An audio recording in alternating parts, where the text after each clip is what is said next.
Hay muchos, ahora veremos cuáles son. ¿Sí? No les voy a mencionar, como casi nos comentan, ahora los digamos. Los Artigas. Esta A es el semieje mayor del elipse. Les han puesto la tarea con un par de lápices hacer un elipse. Entre los puntos más extremos del elipse, de lado a lado, está el eje mayor. La mitad de ese eje mayor es lo que allí llamamos A, el semieje mayor. Semieje. La mitad del eje mayor.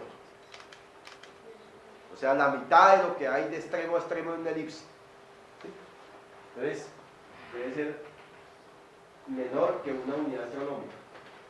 Y su afelio, o sea, el punto más lejano al Sol, cuando allá en su órbita se aleja lo más que puede del Sol, su afelio debe ser menor que 0,983 unidades astronómicas. O sea, ¿esto qué quiere decir? Que esos Artigas están realmente contenidos en la órbita de la Tierra. Porque si su semieje es menor que una unidad astronómica y sus semicontenidos o contenidos, 0,983, su afelio está ahí metido. Entonces están prácticamente contenidos en la órbita de la Tierra, los Artigas.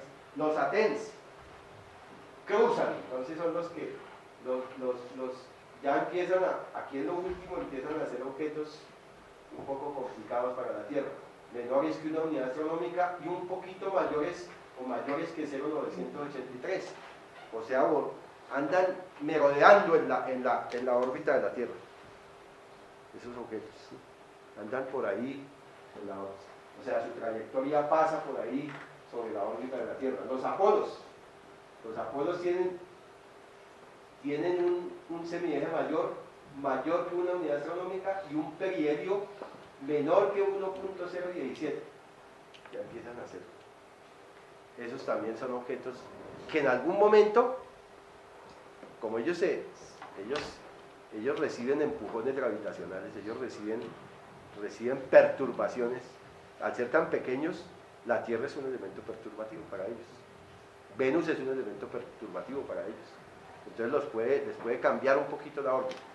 Al cambiarles la órbita, pueden volverse peligrosos para la Tierra. Peligrosos en términos de una colisión, ¿no? Eso es que estamos hablando. Los Amor tienen semiejes mayores que una unidad astronómica y el perihelio puede ser o mayor que 1.017 o menor que 1.3. Entonces esos amor son objetos que se pueden convertir en muy peligrosos, ¿sí? Los objetos amor. Y los asteroides potencialmente peligrosos para la Tierra, que están definidos en términos de lo que los astrónomos llaman, leído así a lo guache, el MOI, o sea, el Main Orbit Intersection Distance, o sea, la distancia de intersección orbital mínima, o sea, que se acercan, pero mejor dicho, a distancias menores o iguales que 0.05 unidades astronómicas, eso ya es pequeñito, ¿sí? O sea, a distancias menores que 75, a distancias menores que por 0.5, eso es como 75 kilómetros, 75.000 kilómetros. Y ya hay ahí para abajo menores o iguales. Entonces ya pues 75.000 kilómetros, perdón, son como 750.000. O sea, ¿por qué es peligroso ahí? A pesar de que uno podría pensar, bueno, pero 750.000 kilómetros, no le veo problema. La Luna, ¿cuánto está?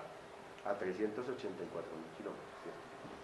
Entonces, si se acerca mucho y tiene una colisión con la Luna, y ahí para allá no sabemos qué pueda pasar, ¿sí? Pero una cosa que agrava el problema es que tengan esto que llaman H aquí, que es la magnitud, que llaman los astrónomos, la magnitud, que sea menor o igual que 22. Tengo que hacer una breve explicación. No me voy a extender, aunque eso tiene una historia larga, ¿sí? Y tiene un poco de conceptos largos, pero les voy a decir simplemente les voy a mencionar varios objetos. Por ejemplo, cuando Júpiter está ya bien brillante, puede tener magnitud -3. La estrella más brillante del cielo es, como que es Sirius, ¿no? 1, ¿cierto? Magnitud 1. Y una estrella que ya casi no vemos, magnitud 6, es que va al contrario. Por ejemplo, el Sol tiene magnitud -26. La Luna tiene magnitud como -12, ¿sí? Y claro, una estrella que casi no vemos, magnitud 6. Entonces imagínense si ya casi no la vemos, y esto dice que menores o iguales que 22, es una cosa completamente difícil de ver, ¿sí? Porque es que magnitud 22, mejor dicho, toca enfocarlo con un buen telescopio.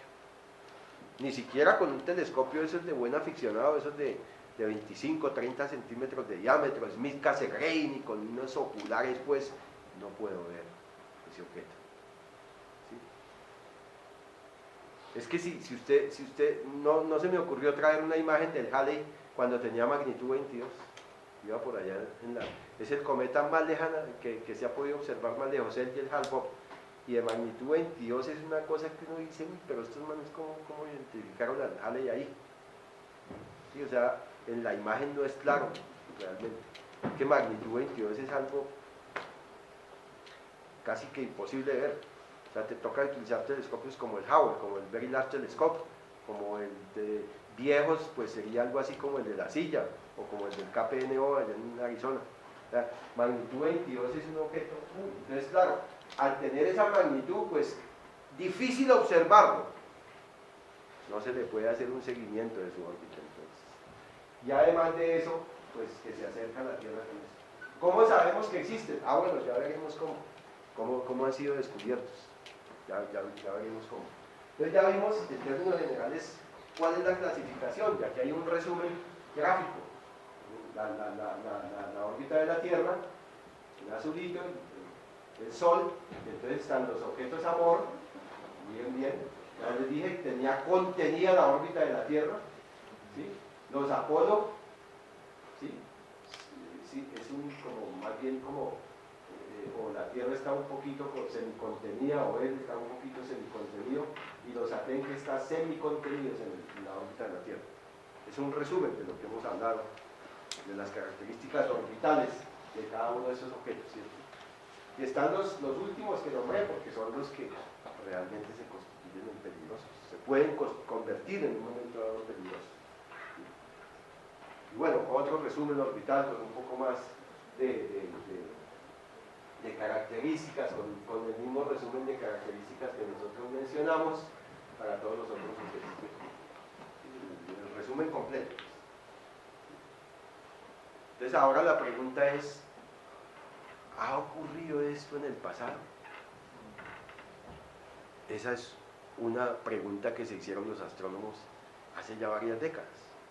Entre otros, un muy buen investigador, que no solamente se hizo esa pregunta, sino que en parte resolvió el problema, fue el famoso Shoemaker, Eugene Shoemaker, que tenía su esposa que también le jalaba muchísimo a la astronomía, Shoemaker-Levy, los esposos Shoemaker-Levy, ¿sí? Y su gran amigo, porque el gran amigo era Levy, ¿no? Shoemaker, John Levy. Entre otras cosas, él fue el primero en plantear que tal vez muchos cráteres, porque hasta que no se había pensado en ese problema, cualquier cráter que se veía en la Tierra se le asignaba origen volcánico. Entonces digo, no, muchos cráteres de esos probablemente son las huellas de esa evolución dinámica, o sea, la huella de impactos de objetos que se han precipitado sobre la Tierra. Y la gente, pues en esa época, ¿no? Menos mal que hoy, bueno, no sé qué tanto ocurra hoy, eso no me he fijado, lo trataron de loco, hasta que él empezó a investigar, y entonces hizo una fuerte investigación en este cráter. Esa es una de esas huellas, Arizona, que da aproximadamente 20.000 a 50.000 años, y diámetro del cráter 1.2 kilómetros. Eso así, a grosso modo. A mí casi no me gusta hacer ese tipo digamos, de menciones, la que voy a hacer, pero bueno, a veces es bueno hacerla. No me gusta eso de chambonear los cálculos, ¿sí? Pero bueno, eso implica que el objeto que impactó ahí era del orden más o menos de 500 a 600, de 500 a 600 metros de diámetro, o sea, la mitad de esto, mejor dicho, 0,6 kilómetros, 0,5 kilómetros. ¿Sí? Pero bueno, hay que hacer un cálculo mayor, ¿no? Con una matemática respetable, un análisis bien hecho. Pero podríamos pensar en ese tipo de aproximación, o sea, un objeto de más o menos la mitad, o menos de la mitad de este tamaño. Y bueno, y basado en esto hizo un montón de estudios, incluso él quiso ser astronauta e ir a la Luna en el programa Apolo, para poder allí verificar aún más su teoría, hacer estudios de ese planteamiento, de esa hipótesis, y no pudo. Un alumno de él fue el que fue. No he leído, no soy muy conocedor de la historia de la astronomía, no sé qué había el alumno, pero bueno, un alumno de él viajó en el programa Apolo. Este cráter de aproximado 214 millones de años, diámetro del cráter 70 kilómetros en Canadá. ¿Sí? Claro, por lo que ustedes observan ahí, eso no fue descubierto así como el caso de Arizona, fue descubierto con tecnología satelital, con análisis de imágenes. ¿Sí? Hay cráteres que no están visibles a los ojos del observador humano, sino a los ojos de la tecnología, ¿sí? a los análisis de la tecnología. ¿Sí? Otra vuelta, edad aproximada 65 millones de años, diámetro del cráter entre 180 y 300 kilómetros en Yucatán, México.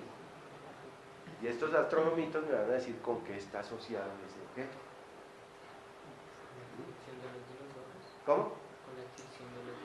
Con la extinción de los dinosaurios y de otras especies, ¿no? Fundamentalmente de los dinosaurios, pero y de otras especies más, ¿cierto? Esa es la hipótesis, ¿no? Probablemente ese asteroide fue el responsable de la extinción de varias especies, entre ellas los dinosaurios, en Yucatán. Bueno, el evento Tunguska. Bueno, pero antes de ver el evento Tunguska, quería decirles que normalmente cuando un objeto de esos se precipita sobre un planeta, pasa generalmente lo que pasó en el año 94, sobre Júpiter. A medida que se va acercando la terrible interacción gravitacional con el planeta, lo va resquebrajando a través de sus fallas geológicas, lo va desbaratando, por decirlo así, hasta que lo fragmenta y el objeto termina precipitándose en fragmentos. ¿Sí? Claro, quedará un fragmento muy grande, es el que más daño hace, pero enseguida él viene un mundo de fragmentos.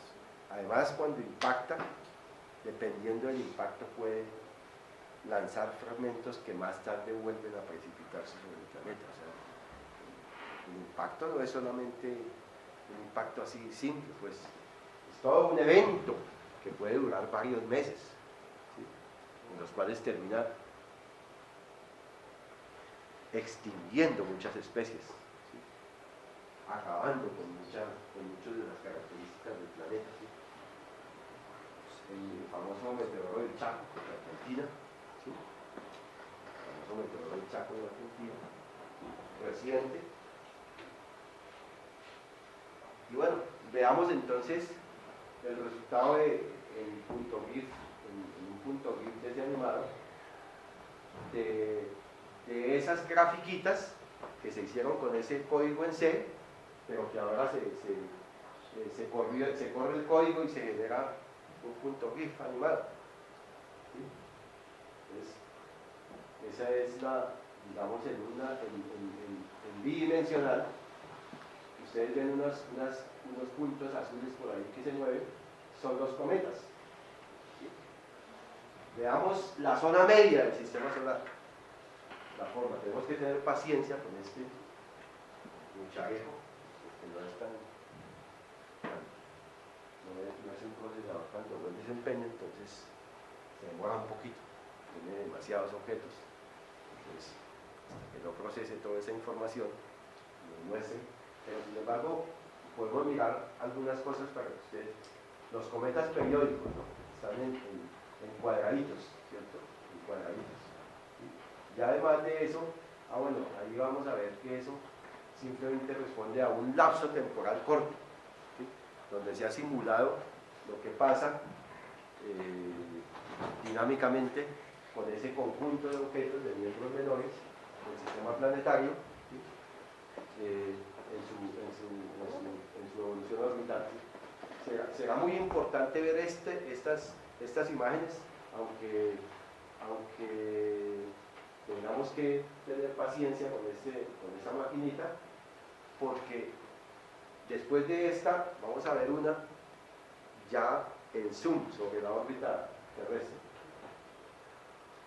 Entonces, ahí digamos que en esas gráficas, mientras corre el punto GIF, en la simulación, no, digamos, tendríamos que ver esto en un periodo, en un lapso enorme de tiempo, ¿sí? Claro, ¿y se ha hecho? Sí, se corre. ¿Cómo se hace para correr eso? En esas grandes máquinas computacionales, ¿sí? Por nuestros días se está corriendo un código similar,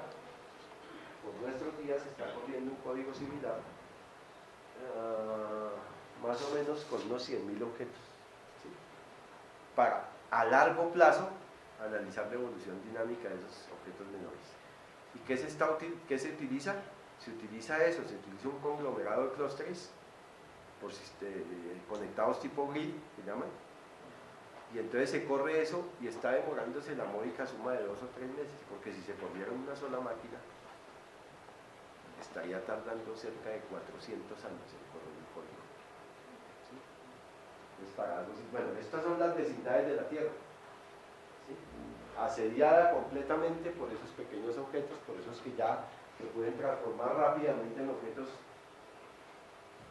peligrosos para la Tierra, ¿sí? Esa es una simulación incluso de muy poco tiempo, de un año, algo así, donde se muestra que la Tierra prácticamente está asediada permanentemente por esos objetos, ¿sí? O sea, una situación, digamos, por no exagerar, incómoda, ¿sí? Y mientras tanto una situación peligrosa, y mientras tanto nuestros gobiernos fabricando armas atómicas y fabricando armas de destrucción, ¿sí? Y dedicando el dinero a otras cosas menos importantes. Entonces, hay programas, porque claro, las cifras son escandalosas, la simulación es asombrosa. Entonces, ¿cómo hacemos? Hay programas, aunque sea ya hay un mínimo de organización para empezar a resolver pequeños problemas dentro de ese gran problema. Sí. Es, digamos, la buena intencionalidad, la buena voluntad, la buena disciplina y, digamos, en cierto modo, el amor hacia la ciencia de muchos astrónomos ha conllevado hacia la construcción de eso, y la conciencia humana, la conciencia planetaria, ha conllevado a muchos astrónomos a impulsar, entre los cuales están esos programas. Digo, a impulsar porque la mayor parte de estos programas no fueron del interés de los gobiernos y de las personas que mueven la inversión y el dinero en el mundo. Fue el interés de los académicos, el interés de los investigadores. Es más, muchos de estos se sitúan en viejos telescopios que han sido más bien recuperados y puestos nuevamente en funcionamiento por los astrónomos, preocupados por esa situación. ¿Sí? Entonces veamos.